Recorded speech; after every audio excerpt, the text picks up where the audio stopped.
So this last summer, actually over the last 2 summers, I've had the privilege of having an intern in my office, and this last summer, the intern and I, we decided to look at a question and see if we could answer it that we had been asking for a while in our diocese.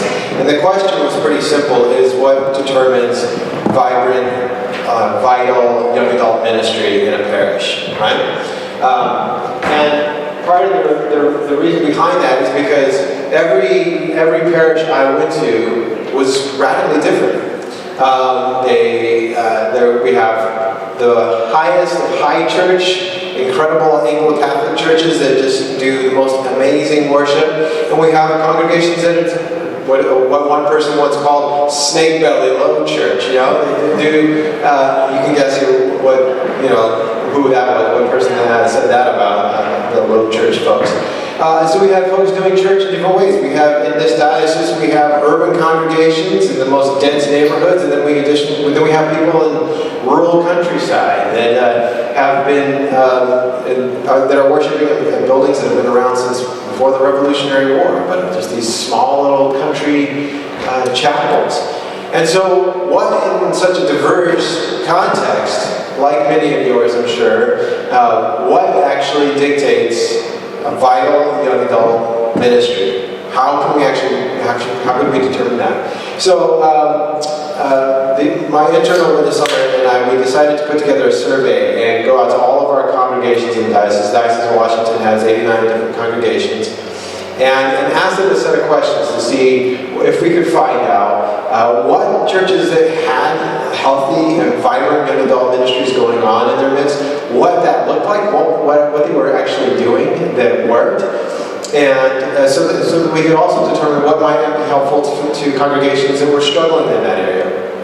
And we had all kinds of assumptions about this. In fact, Faith Today, it's a Faith Communities Today, it's a website that you can go visit. They had actually done a similar survey across the country, and they had surveyed something like 11,000 congregations to see what they could find out. And there was a variety of really interesting things that came back about, like the use of social media and technology and styles of worship and such. And so we thought, well, this would be kind of interesting. We'll see what we can find out.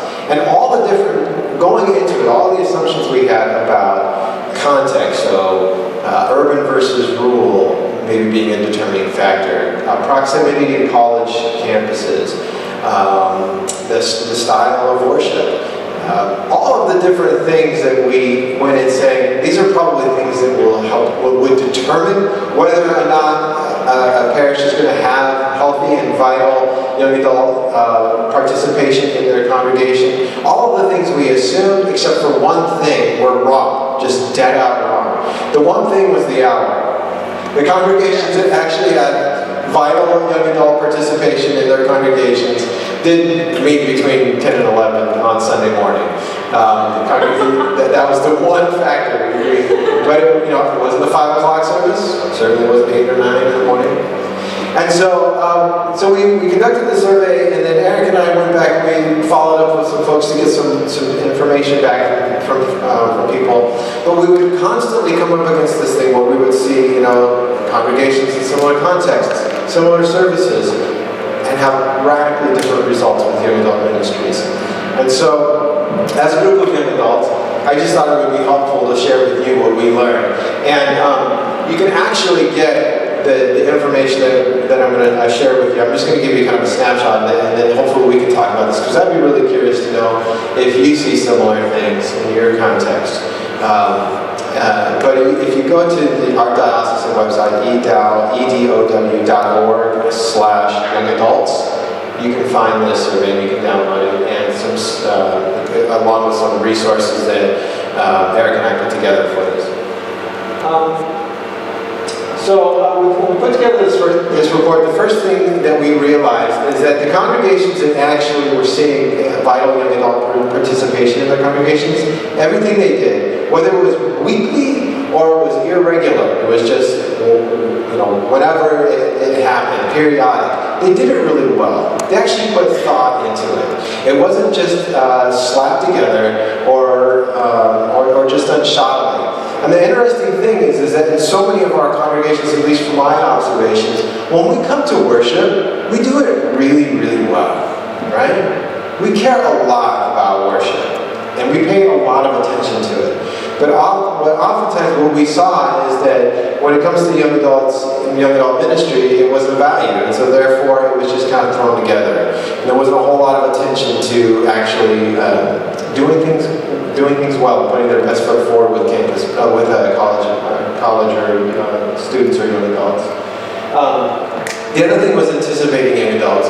The congregations that actually expected young adults to show up, whether or not they were in a college community or not, wherever they were, whether they were in the suburbs, rural, or urban, the people that anticipated young adults coming were the ones that actually received young adults. Because here's the thing, especially in a place like our diocese, a lot of you are from the Diocese of Washington, in a place like this, there are a lot of young adults that come in and out of our parishes. They oftentimes will just come in and check things out, and then they leave. And a lot of it had to do with what we realized had to do with how people were welcoming. We have those beautiful signs that or not, sometimes they're really rusted out, but those signs that say we welcome you. Episcopal Church welcomes everybody, but oftentimes the welcome ended there. There wasn't and there wasn't any effort to extend themselves to the young adult that was entering into their building. And so, as we go through these things, one of the questions I would want you to be kind of thinking on as we go through this is how can you change that? Not necessarily how can the rector or anybody else on staff change this, but how can you affect that kind of change in your context? Because what the whole anticipation piece, anticipating young adults, it was often the congregations where there was vital participation. It was young adults anticipating the opportunity to welcome young adults into their midst and going out of their way to do it. We found the congregations that were doing this well, they were prepared for young people to come into the congregations, and they were prepared to welcome them. It wasn't just like you have someone at the door and you put bulletins in their hand and hope for the best. There was actually thought put into it. It was how are we going to what is our affect? What is the affect we want to have with people when they come in? And there was constant kind of going back to the drawing board and asking themselves, how are we doing this? It goes back to the idea of doing things well. Are we actually trying to reach people and do it well? And if we're not achieving that, what do we need to change? What do we need to do better? And the congregations that were reaching young people, and most of you, hopefully, this is what your experience has been, the congregations that were anticipating the opportunity to welcome young people into their congregations, we're constantly going back to the drawing board and asking, how can we do this better? Who are we not yet including? Anybody know who Stephanie Spellers? Stephanie Spellers is a priest in the Episcopal Church, and she's also written a book called Radical Welcome. And if you read that book, she does a pretty fine job of helping congregations think through who's not included here.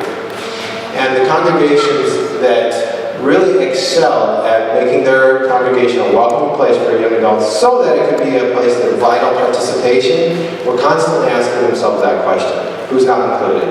And how might we include them? It went beyond that kind of banner hanging out, rusted away on front of the church.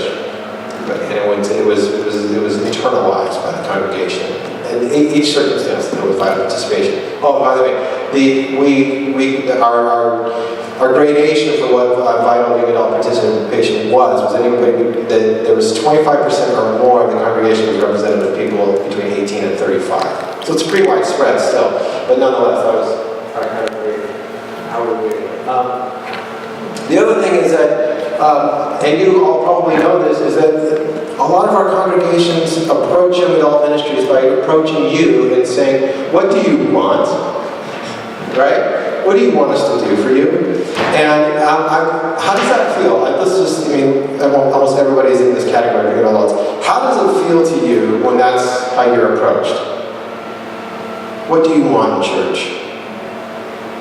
It separates us. It separates you? Say more about that, Sarah. It's not like how can we worship or plan or work together, but you do your thing and we'll do our thing. And we'll do this for you. Maybe. Deliver is a question. Yeah, Ethan. It's not empowering.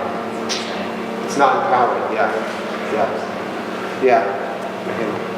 I hear what everyone else is saying, but I think the problem is that question doesn't get asked at all. I don't even. And in that, there's a problem. Yeah. And the fact that that scenario doesn't even, in my experience, has never happened. You've never been asked. It's always been, this is what you get, take it or leave it. So actually, in a way, I would actually go like, hey, at least they notice that we're a demographic that needs something, rather than just, this is what it is. If you like it, great. If you don't, sorry. Yeah. So take it or leave it. I mean, I think that way might not be the best way or the way that makes you feel good, but in my opinion, it's better than being ignored, which is a more prevalent problem in my opinion. I think it goes back to the anticipation question. No one's planning on you being there or assuming that you would be integrated into the congregation. And of course, there's not going to be vital participation in a congregation that doesn't anticipate it. There was another hand that was raised, I think. Yeah, Jenny. When asking the question, what do you want? It also says, I have no interest in it. It's very impersonal. Yeah. It's a real consumer question too. And I think what I have observed, because I go to meetings all across our diocese, and I watch clergy in particular ask that of their young people. What would you like us to do? We have a gathering, and that's the question that's put out there. And you almost see like a switch flip in the mind of the young adults that are participating. Because what happens when you ask that is now you're not a part of a community, you're a consumer. Now you've been told that there are religious goods and services that can be fashioned to your particular needs, what size fits you, what style you like. And what happens is that once you don't deliver that good, what do? They shop someplace else. And so the congregations that had taken a very different aspect to that had come at it with saying, what can we build together? What can we do together? What are you passionate about? What are you interested about? That whole relational aspect to it that you were talking about, Jenny, that attended to those aspects of this, that showed genuine interest in the young adults that were already there, and wanted to do, is like you were talking about, even empower people to actually build something together. It didn't say this is what we will do for you, but rather how can we either resource what you want to do yourselves and organize, or that we can build together. Those congregations had vital participation. Because nothing is showing, yes, young adults are busy, you all are busy, but here we are on a Saturday and you showed up. The things that we are passionate about, I guess I can't say we, right? But the things that young adults care about and are passionate about, they will show up for. Right? No great social advancement throughout history has happened without significant young adult involvement. Think about it. Go back and think about all the major movements, civil rights movement, the Arab Spring, Tiananmen Square, and all the situations, Ferguson, and all those crossroads, young adults show up. And not just, not just to the presidents, but risk. And think about any of those situations. Those are risky things to show up for. So it's not a question of whether or not we have the time and the interest. It's oftentimes I think that the congregations that do see vital participation of those, they actually tap into that and figure out how to make that a part of the community. The other thing that we noticed is that a lot of our congregations assume that adult formation at this point is for anybody over 50. And so that means that basically in a lot of our congregations there's attention to kids that are pre-K through elementary school, and if we're lucky there's someone to help out with the youth. But then there's like this black hole as it relates to formation in a lot of our congregations, and there wasn't attention to that. But congregations, this last summer, the congregations that we saw that had vital engagement, formation was like in just the bloodstream of the congregation. It wasn't even necessarily that they had the flashiest, most awesome program great things they were going to do around Christian formation this fall and next spring or whatever. But each young adult individual that was engaged with the congregation, their formation was attended to. And their involvement in the congregation was part of that. So, a rector might involve somebody on vestry or a committee at church, but a lot of it was about helping that person explore leadership, Christian leadership, and what their own personal development, and giving them an outlet to learn how to use the gifts that God had given them. But for tending to the formation piece was critical. And I can tell you, this is just anecdotally, but what I have noticed over the last 2 years is the two things that young adults bring to the table in almost any given context, whether they're in the most remote rural part of the diocese or at the city center or on Capitol Hill. The two subjects regarding formation that young adults seem to be very hungry for, and I assume that a lot of you can relate to this. In fact, somebody brought it up last night in conversation, was that the area of where faith and work meet up and relationships and faith meet up is something that young people in general are very eager to have some help with, to figure out those things out. And congregations that actually noticed this because they were engaged in the relationships, they wanted to engage young adults and do it well, and they anticipated it, those congregations actually were tuned into that, keyed into that, and formation was happening in those areas. Again, a lot of times it was really organic, just really grassroots, and maybe case-by-case situation. And in some congregations it was a full-on program. But nonetheless, when formation was attended to, when people's actual spiritual development, when they weren't a consumer of religious goods and services, but this was actually a part of their own well-being, people showed up. Why? Well, I mean, this is the thing, is that we all want to be a part of things that we feel like we get fulfillment from, right? You don't participate in things that you don't feel as though there's some benefit that you get out of it. If young adults walk into church and they walk out and there's no connect with the rest of the week, if there's no connect on what just happened in that hour has any remote connection to what happens at work or at school, in their dating life or whatever, why invest? And that's the key part of formation. Congregations that were connecting the dots there, those are the congregations in our diocese, at least, that they had vital participation from young adults. The last thing that was really interesting is that, as you have probably been told, or maybe it functions in congregations with the assumption, is that young adults tend to have some transience, right? Our jobs we're not staying in the same job for 10, 20, 30 years. We're staying in jobs 3 to 5 years and then going into a new job, maybe even a different career. And because of that, we move. Right? We go to different locations. Our life takes us to different places.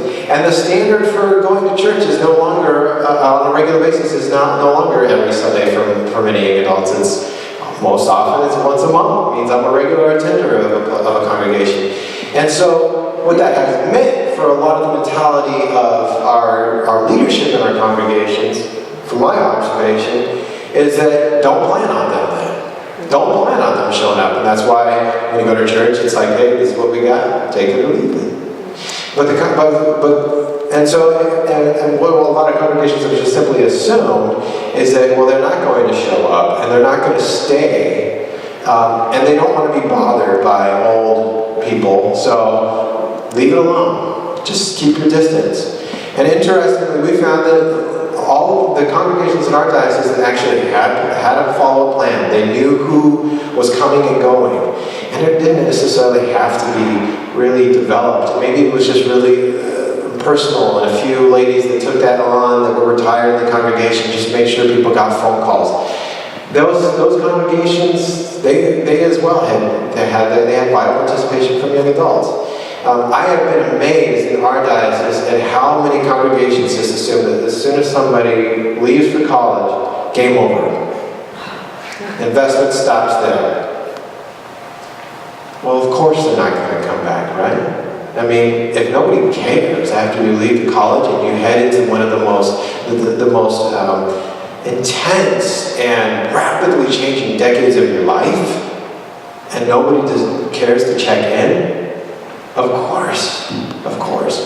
When I started the job and I realized that we didn't have a follow-up plan for a lot of our folks that were leaving to go on to college, I started to ask our congregations, what do you do? How do you follow up with folks? How do you know how they're going to land where they go? And what's your plan for checking in with them when they're graduating to find out where they go after that? Are they going to come home? Are they going to go back to your parish? Most people hadn't really thought through it very well. So we said, well, give those people to us. Tell us who your high school graduates are. Tell us where they're going, and we'll do the follow-up for you. Folks, we're a diocese of 89 congregations, and in less than a week, we called through everybody that was graduating from high school, found a parish priest or a chaplain nearest where they were going to college or relocating, and said, hey, all we ask is that you just take them out for coffee. That's bar minimum.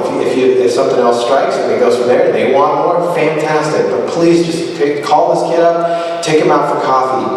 And every situation, every one of those situations our first year, I think we followed up with around 20-some graduates from high school in our diocese. Every single one of them appreciated that. And the majority of them got connected somehow to either a congregation or a campus ministry. And so our hope is just to continue to try to ramp that up and do the same on the other side of college.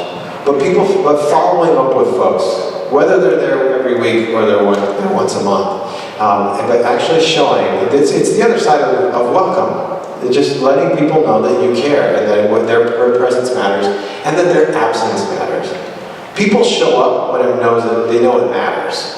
If nobody notices that they're gone, well, they're not going to show up.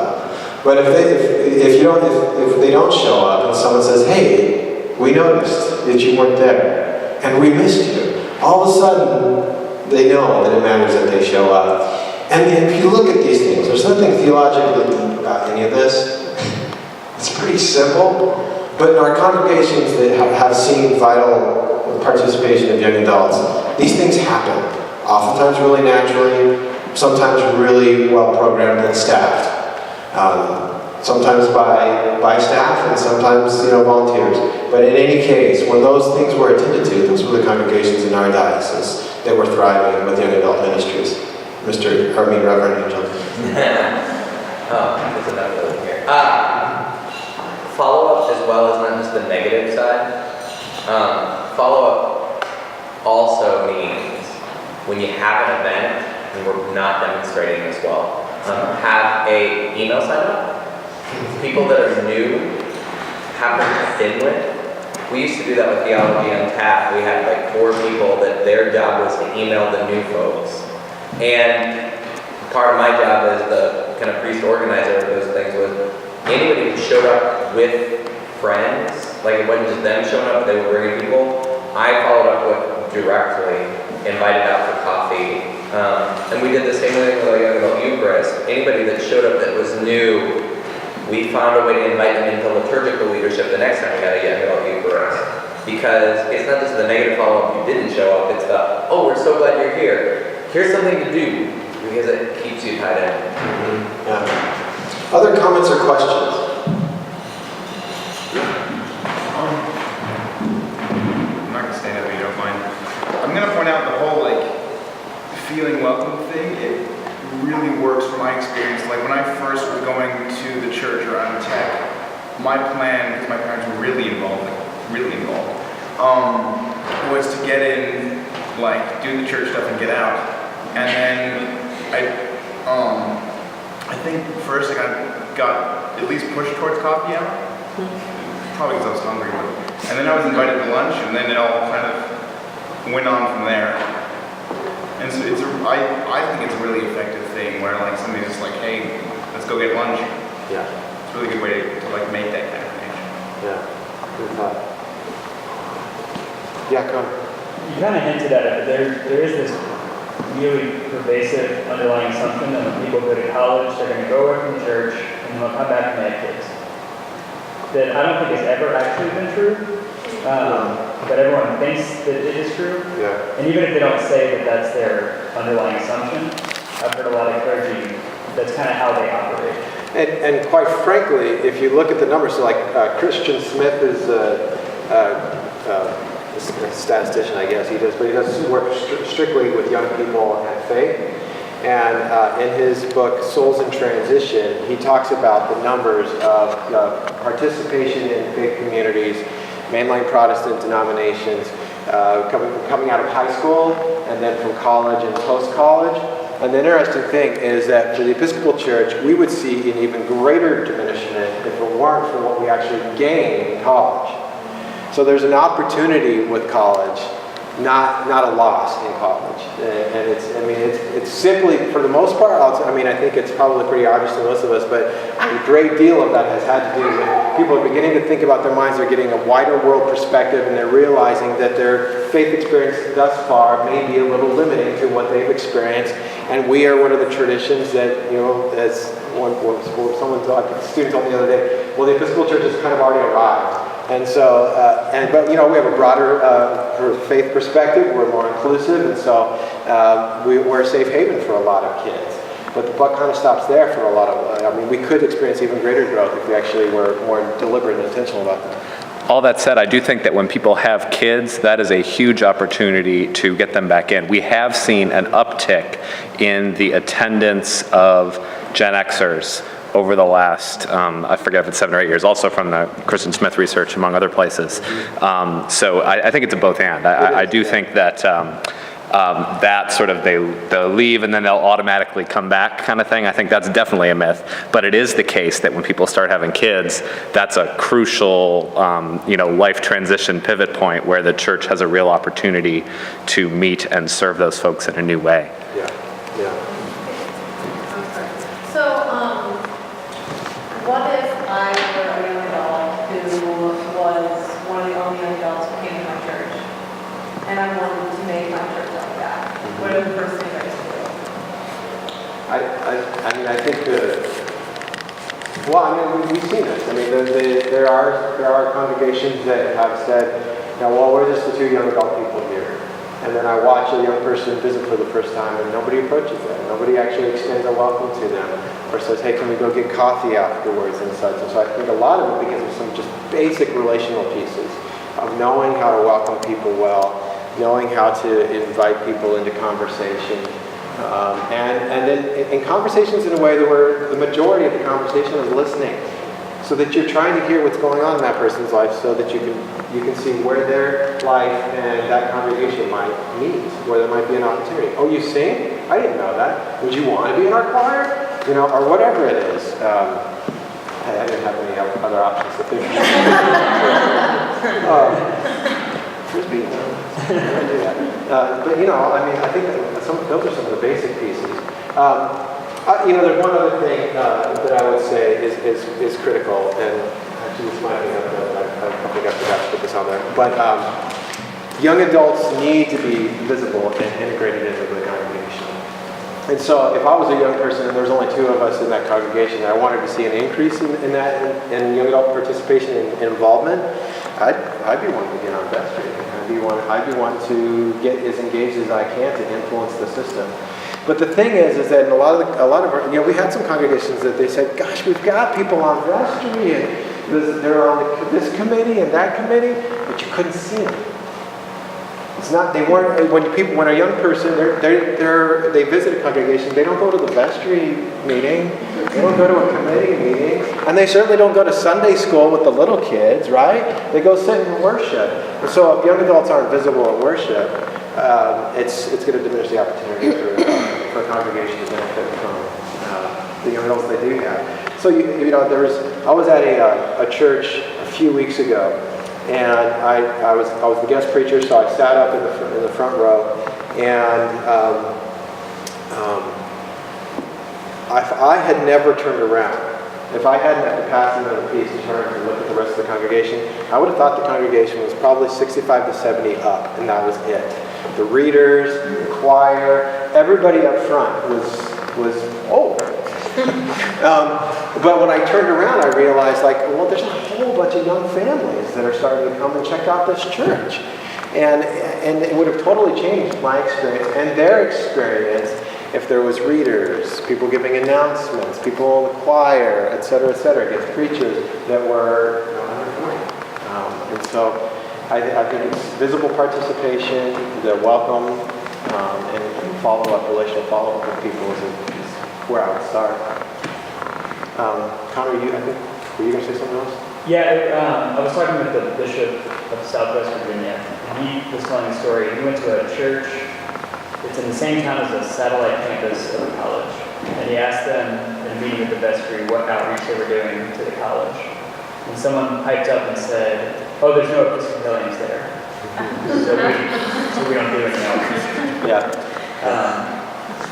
Which I think is that's the kind of thinking that I see in a lot of churches that I've interacted with. Yeah, we have 6 campus ministries in this diocese, and we've heard that same thing. But the other interesting thing is that there used to be a time and place where, at least with the Episcopal Church, education institutions knew that they needed to give their roster that was upcoming students to whoever the chaplain was or the parish priest next door to the school or whatever, and so they knew who Anglicans and Episcopalians were. Most schools are not doing that anymore. They are not giving that information. So you don't know who's coming and that's Episcopalian or not. So it's kind of a moot point with most higher education institutions. And that's the follow-up question is, how do you know, when's the last time you went over there and talked to anyone? Yeah. Which just fits with all of this. Yeah, and does that really, who else is waiting? Who came to this tradition? Who was not raised Episcopalian in this room? Okay. You see the hands? There's a lot of us that have come towards this tradition because of all the beauty it has. And the challenge of that mentality, which we have to fight that mentality, is to ostracize those that are like, no, this is my home now. Yeah. If because I didn't get raised in this, I'm somehow not fully a part of this. We risk losing those folks. You had your hand up. One of the things, being at a parish that is right next to college campus and involved in college ministry, one of the things that we do is we send out a letter and an email to all parishes in the surrounding diocese, and we get almost no response. It's really hard for us to stay connected and help you stay connected if you don't help us do that. Yeah, sure. Can I say a word about that? Yeah.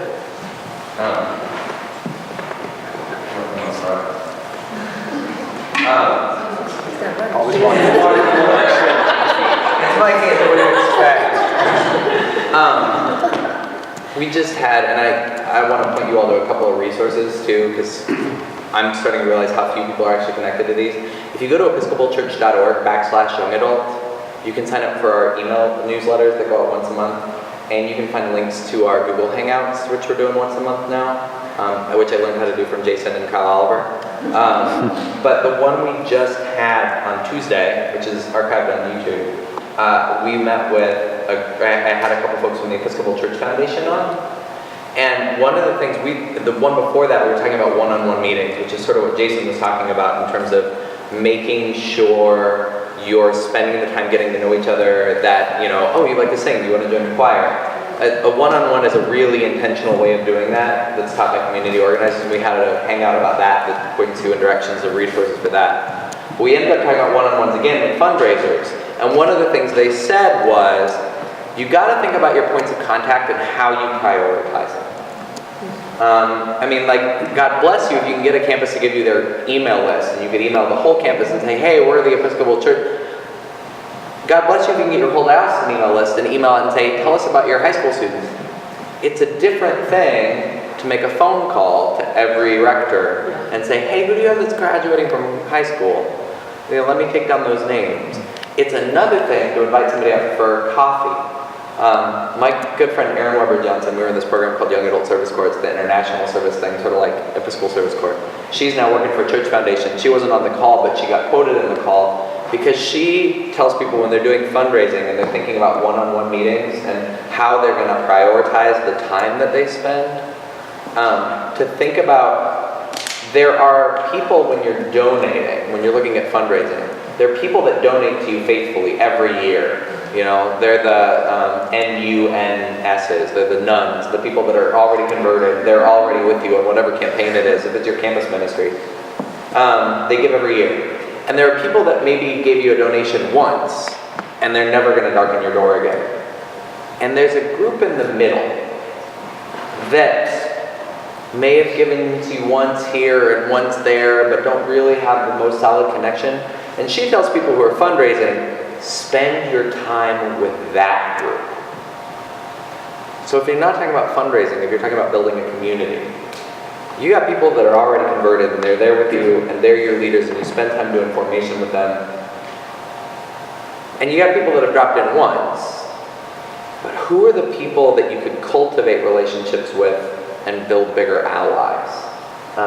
More people in your in whatever you're doing, whatever your initiative is, whether it's a program or a worship service or an outreach project. More parishes that feed you names, that might have given you a name once and then you got to check back in with the next year. But how do you spend your energy with the highest level of personal contact on the relationships you can develop until they turn into partnerships? If for her it's a fundraising question and it's about spending your energy where the most fruit comes from.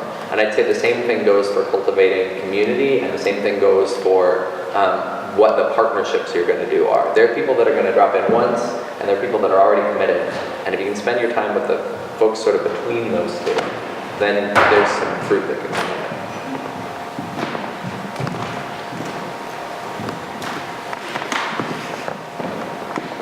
Other comments or questions? Does this jive with your experience, or not? It's kind of going up. Tentatively going up. So a couple years back, I remember in the church back in my hometown, they had this big deal about like everyone that actually was worried about the budget. And as a like in relation to like what's being said, I couldn't help but think of that, and it occurs to me that so the best way to balance the budget in the most cynical terms is to make a relationship with people. And what I find quite interesting about that is how when people start thinking about not having enough money, we tend to like close up. But if I understand anything about relationships, you have to give out an olive branch. Like you have to give something into it, because relationships are two-way streets. You can't expect someone else just to start giving. You have to like show them something. Yeah. So in response to having like budget worries, you should branch out more than you like pull up. Yeah, it's a good point. And the Episcopal Church, we tend to have fine taste buds, and we like things refined, and so we can run up the tab on things and assume that things ought to cost a lot of money. There's a group called the Center for Progressive Renewal. I think that name out. Center for Progressive Renewal, and they just did a study on new congregations. So these are mainline Protestant young congregations, the congregations that have been started in the last 10 years. And it's not a total corollary, but I think that there is some connection to this. There's been a lot of assumptions for young congregations, new startup congregations for decades now, that the more money equals the best chance of survivability. That the larger the financial investment, the better possibility of those congregations, new congregations thriving and staying past their 3 to 5 to 10 year marks. This particular study found that that was not a corollary. That just because a diocese had said we're going to dump a whole lot of money into this did not guarantee the success of it. And just because another congregation that started around the same time had a meager investment of barely anything, and you had a bivocational clergy person, et cetera, didn't mean that it was not viable. And so I think we need to think lean when it comes to young adult ministries. I've seen too many times young adults go in trying to go for, just to try to get as much as possible. And there's nothing wrong with that. I mean, if there's something to be gained and there's a possibility there of getting a big part of the budget, go for it. But oftentimes, more than not, the reason why a congregation isn't actually investing in young adult ministries, campus ministries, whatever it might be, oftentimes it's because they have no imagination for this. They've already assumed that young adults have left and aren't coming back. And so they can't see what it would look like for there to be actually vital young adult participation involved. And so our task, your task, is to actually go in and figure out how to do it on pennies and dimes and show them, give them an imagination for what it might look like. What could it look like to have a vital young adult participation? And then bring the stakeholders so they can come and see what it is that you create, and then you're going to start changing. And it is part of the relationship. But give them a sense, give them an idea. Maybe it's not within you. Maybe it's not doing something on the cheap right away in your own congregation, but taking them to see what others do. I want some field trips. But oftentimes the budget question is it is an absence of relationship. Yes, it's also oftentimes an absence of imagination for what's possible. So, any other comments or questions? Oh, sorry. Yeah. With the churches that you researched or went in and looked at, whether they did the young adult programming well or not well, how did they serve the young adult community who are in different places? What I mean by that is the young adult pool, that's a lot of ages, and it's actually not, no one can actually decide what a young adult is and what a young adult is not. It's actually an undefinable term. Some people, it's 8 to 35, some people say it's 18 to 40, some 18 to 45. When you have kids, you're no longer a young adult, even if you're, 26. What do you, since it's such a big age group, and somebody who's 18 and somebody who is 30 are very different places in life. How do these churches serve or not serve the diversity within the young adult population? No, it's a really good question. Kyle and I were actually talking about this beforehand. No, not very much. It wasn't like you missed a part of the conversation we were having here. I think the first step is integrating young adults, no matter if they're young families, single, in college, postgraduate, whatever. Integrating them into the life of the congregation as it exists. The question it seems to me that you're asking is kind of a programmatic question, like how do we program if we have people at very different stages for the very different felt needs for people at these different stages? And it's true. I mean, there's for most young adults in that bracket of time, all these major milestones in life are reached. It's in that time frame that you might buy your first house and all these different things. And so, like I said, I think the first step is figuring out how are they integrated into the life of what you have to start with, and then secondarily thinking about how do you hit the niche needs. And it goes back to the whole anticipating piece. You can say, okay, we want to do young families here. You have to then plan for young families. You got to figure out how to, and it's going to require kind of a pioneering young family to say, it's cool, we'll do it without a whole lot of other young families for a while. So you have to be in a relationship with people to figure out, okay, do we have those kind of people that will stick and help us start to get some momentum in that area? There's a guy that is a pastor in D.C. Over on 8th Street, and for months he had the best nursery and children's area for his church, and staff, and no kids, no young families. But he realized that if he was going to grow, if his congregation was going to have some kind of sustainability and kind of come back into that community strong, they were going to have families as part of the congregation. So he had to anticipate and plan on it. And it's taken time for a few young families to come and see that intention is there, and say, I'll be the first, I'll be the second, until you start to get some kind of critical mass. I guess. Go ahead. Well, I was just going to say, another way of thinking about this is, in the faith formation world, they talk a lot about, the sort of first push in that world was that faith formation is lifelong. So it's not just Sunday school, it's this whole lifelong thing. The sort of current push in the world of folks who are really thinking a lot about faith formation is the other axis, is the life-wide. That faith formation is not just about what happens in church, but what happens at work, what happens in your relationships, et cetera, et cetera.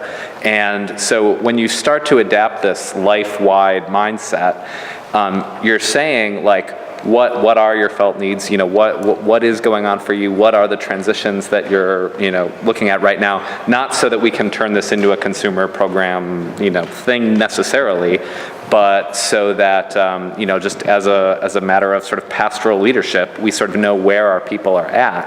And then I think if you stare those things down a little bit and you sort of name, well, we've got these people in this situation and these people in this situation, then you can start to get creative about how you do sort of inter-cohort stuff. So I don't know, for those of you who don't have kids, I don't know if you've benefited from relationships with people who have just started having kids and have been able to say oh, this is what this is gonna kind of be like. I've really appreciated the chance to have these, to go hang out with Jason's family and be like, okay, this is what it means to have, I want to do that. I think once you can sort of name, here are the language I would want to use is developmental. Here are the developmental cohorts present in our congregation. How can we both serve cohort? How do we help meet their needs in a pastoral way? And then also, how do we do sort of inter-cohort stuff? But you can't do that until you have the pulse of who's around and what they're looking for. Yeah, that's a good point. You want to say? Oh, I was just going to ask for examples from the churches that you looked at, because if you have an 18-year-old and you have a 35 in the same room, and you're trying to do a program to both of them, and part of that is the anticipating part. I'm just wondering from what examples have you seen of churches doing that well, or not well, and what was the reasons? And again, I think that's, I've not seen a church that does a program particularly well with an 18-year-old and 35-year-old in the same room and it's addressing the felt needs that they both have. But I've seen really beautifully integrated congregations where 18 and 35-year-olds are worshiping together. In fact, I would say that some of our parishes that have the most lively young adult and significant young adult participation in our diocese, they don't really have young adult programs. They've just done a fabulous job of integrating young adults into the life of the congregation, and then the rest is all relationships and formation happening through some of those relationship pieces. I might chime in, the one place I see that happening really well, usually are service opportunities. Oh, Instead of yeah. Side by side, that tends to work really well. The church that I have just come from in California, right before I left, a few months before I left, a lot of young adults were coming up and saying, we want a young adult group, we want a young adult group. And because I was the young adult on staff, it became my job to organize. And we had Cal undergrad students and 38-year-old professionals and everyone in between. And I thought this was a bizarre and silly group, but they wanted to do it. And so they get together once a month. They have game nights, they have bonfires at the beach, they have a grill director night at a bar, they do but I don't know, they do all kinds of stuff together. Stump director, I think is what they call it. I don't know, it doesn't feel like a natural or obvious thing to me. I never really got it, but they are loving their time together. Yeah. And I think there are some 40-year-olds that participate. And you got to get into when I was at St. John's Lattes, where we had several iterations of young adult ministry, and we got to the place where we had to sort of let the young adults who had been the early young adults come into later young adults and we're really straddling out of that young adult cohort, sort of let them graduate. And now there's this really healthy competitiveness between what they call the Latrobe Fellowship for 20s and 30s and the Lafayette Fellowship for everyone older. And they often are we're having our wine testing here, and then the Lafayette folks will be and ours is a better wine, look at this one. But the nice thing about that is, if one group of young adults had stayed young adults, they would have the room wouldn't have been there for the folks that are emerging into adulthood to kind of create their own space. And so it was, and certain people that ages do not always correlate with developmental stages.